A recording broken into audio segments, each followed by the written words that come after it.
Hujan-hujan macam ni bahaya weh. Angin sejuk lah. Kalau bukan buah manggi, mungkin buah canggih. Pasal lencur lah. And action. Malim gunung kita. Laju sangat.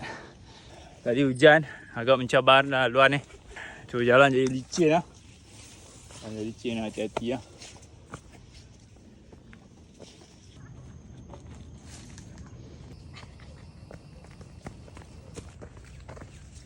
Sampai kabel car. Oh, dua tadi. Okey, kami lah mula dari situ. Naik. Naik. Ui, ramai. Oh, meriah lah situ ah. Gunung Jerai. Pergi Gunung Jerai. Ni Sungai Tani lah. Taman Semarok. Boleh nampak pulau. Pulau Pinau. Sana. Ni yang nampak tu. Tu laut.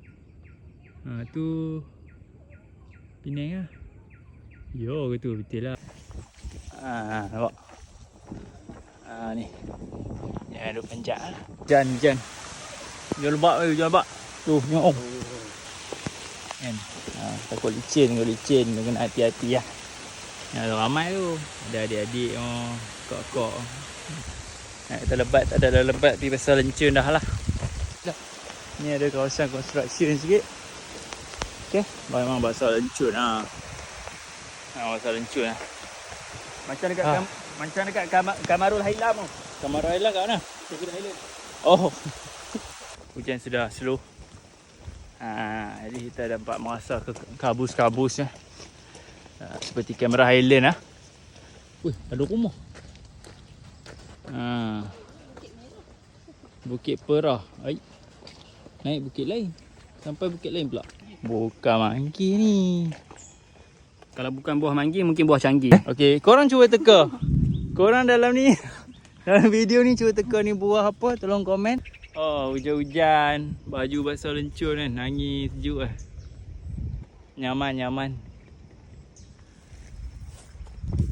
Best. Kita sampai. Inilah kot yang dikatakan makan breakfast. Tapi hari ni tutup. Hari ni tutup ada cermin. Kalau hak nak main perbetul tudung tu pun boleh. Ada cermin. Okay. So ni kedai. Apa ni? Okay, ni kedai si lemak tu. Okay. Tapi tutup lah hari sebab memang hari Senin kan. Mungkin orang beratok sini kot. Beratok sini. Beli si lemak. Apa kes ni?